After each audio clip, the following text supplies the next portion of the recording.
Well, you certainly worked your way up through the church pretty effectively, you know, from parish priest to the synod. And then how on earth do you become appointed as chaplain to the Queen? How does that happen? Well, do you want to know the truth? Please.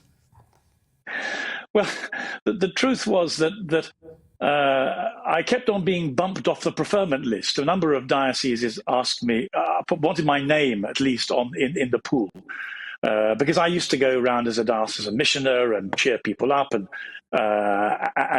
enough people liked me to say, well, we might fancy him as our bishop. But I had made some enemies in the church. I'm not entirely sure why, but I think the culture wars that we're already fully engaged in were beginning then. And I think the people who ran the Church of England thought that I might not be on their side. And so one day, Paul Rowan Williams phoned up the Queen personally, I'm told, and said, we've got to give Gavin something. Can we give him a consolation prize? Can we put him on, make him a member of the Royal Ecclesiastical Household? Now, his secretary told me that, so I think it's true. And so that's how I ended up as part of the Royal Ecclesiastical Household. So certainly I had bishops say to me, we also wanted you as our cathedral dean, but the establishment told us we couldn't have you. So I mean, that's, for me, I was saved from a great deal of responsibility and endlessly trying to raise money. But that's how it happened. And it must have been just the most extraordinary privilege. I mean, not just because she's the Queen, but because she is a woman of profound faith, isn't she? It was a huge privilege, and not only because of who she is, but actually the Royal Ecclesiastical Household, as a sort of department of the monarchy, is extremely interesting. It goes back to the Battle of Agincourt. What we know about it is, what we know about Agincourt was written by a blogging royal chaplain who sat on the baggage train before it was captured by the French and wrote up the battle. But there's been this body. I mean, one of the things that doesn't really get told is there are 36 royal chaplains at any one time.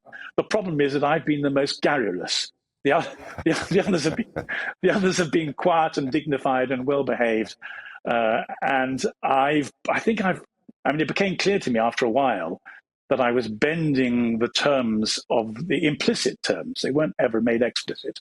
I was bending the implicit terms by speaking out in the public place about things that mattered. And in the end, it became clear, perfectly rightly, that I couldn't associate the Queen with the cultural and spiritual views that I had personally, and that I would either have to be quiet or resign. I mean, it was put to me in the most delicate and beautiful of ways, but that was what it came to.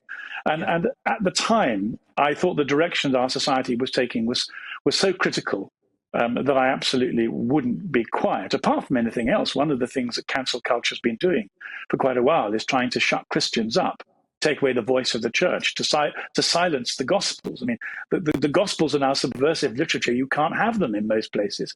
And so I saw that coming and decided that my duty to Christ, my duty to his church meant that I absolutely couldn't speak up. And if that meant stopping going to garden parties and preaching at St. James's Palace, well, that was a price I was very willing to pay.